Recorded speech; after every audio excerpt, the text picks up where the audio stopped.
For 3 years, mild-mannered reporter Clark Kent has been living a double life as the one and only Superman. But when his arch-nemesis Lex Luthor digs up a dark secret about Superman's arrival to Earth, the people he's been protecting begin to turn on him. Now Superman is public enemy number 1, as he takes accountability for his Kryptonian heritage while also questioning his Earth beliefs and character. This is Superman. No title card? That's cool.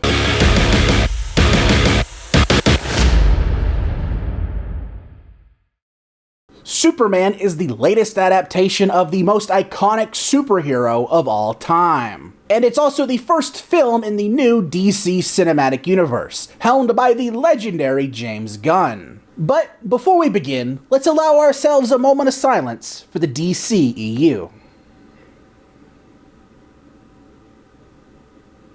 Because everything this film does blows every single one of its movies out of the frickin' water. Superman is frickin' Superman. James Gunn does not miss. He gets comic book movies like no one else does. This is the kind of Superman movie I've been yearning for forever. It's human, funny, down to earth, and Superman himself has such a fond admiration for every living thing.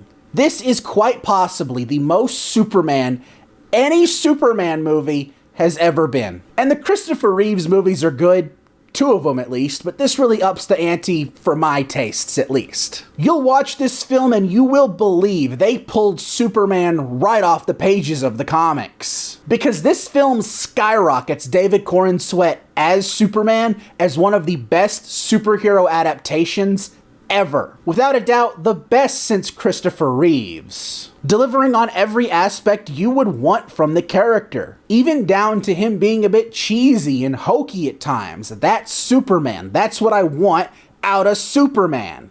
I want a character that is egregiously nice and hopeful and happy. We need to be done with the Homelander caricature.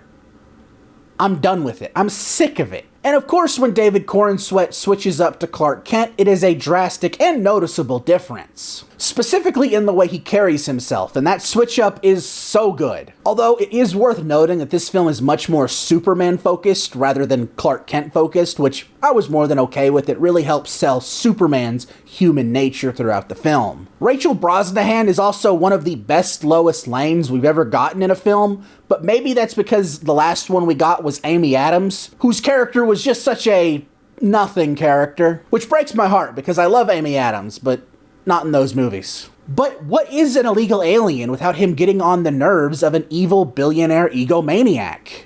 Enter Nicholas Hoult as Lex Luthor in what may just be his most manic performance yet. And that says a lot because Nicholas Hoult is like king of the manics. He is a true hater and a fantastic villain for our new Superman. This is the first and only live-action Lex Luthor I could ever actually see teaming up with the Joker, and it really worked. So what I'm saying is they need to adapt Lego Batman 2, the video game, into a movie. Am I wrong?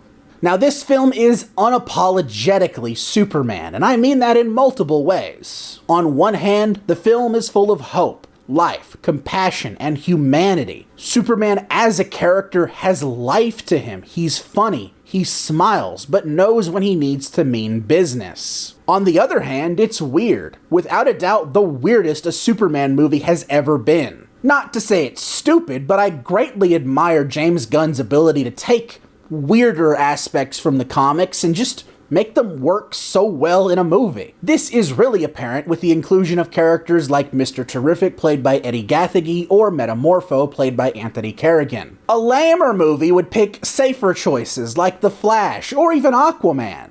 But this is anything but. This film even has a Green Lantern. Without a doubt, the best Green Lantern ever put to film, Nathan Fillion as Guy Gardner. But the fact that it's Guy Gardner is such an out-of-left-field pick for a Green Lantern, it works so well, and I loved it. But my absolute favorite pull from this film is the only form of Krypto I understand, Krypto the Superdog. James Gunn's decision to change Krypto's breed could not have worked any better for me, mainly because he reminds me of my dog, who passed away a few years ago. Here's a picture. and I just can't help but smile every time Krypto's on screen. But here's the thing. Now, this film follows in the footsteps of other comic book movie reboots, like Spider-Man Homecoming or The Batman. It expects you to know the basics of the character going into the film, and I love that. Superman has such a well-known origin story, there really isn't any reason to tell it again. Maybe if you don't know the rest of Superman's cast of characters outside of Lois and Lex, maybe it can be a bit overwhelming at times, but I can't really speak for that. I know who Jimmy Olsen and Perry White are, but I can't speak for everyone. This might cause the film to maybe be a little too fast-paced in certain scenes,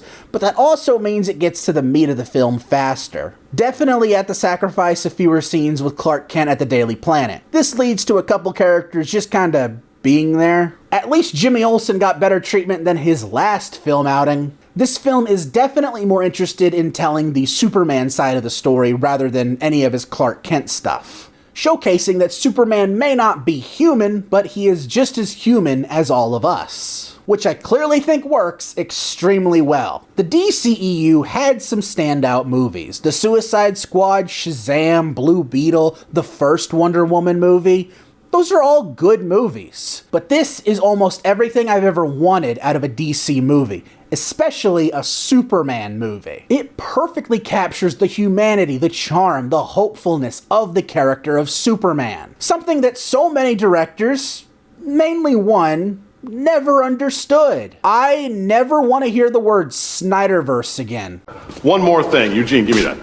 If I ever find one of these lying around again, I swear to fucking God, I will stop being so polite. Get the fuck out of my sight before I demolish you. Because I am all in on James Gunn's DC universe, and I can't wait to see what's next. Superman is so good, and I highly recommend you check it out. I'm going to take the end of this video to send a message to James Gunn and Matt Reeves and say, just do it. Bite the bullet and have Robert Pattinson's Batman be the Batman for this universe. You know you want to do it. You don't want to have two different Batman movies running side by side. That's stupid.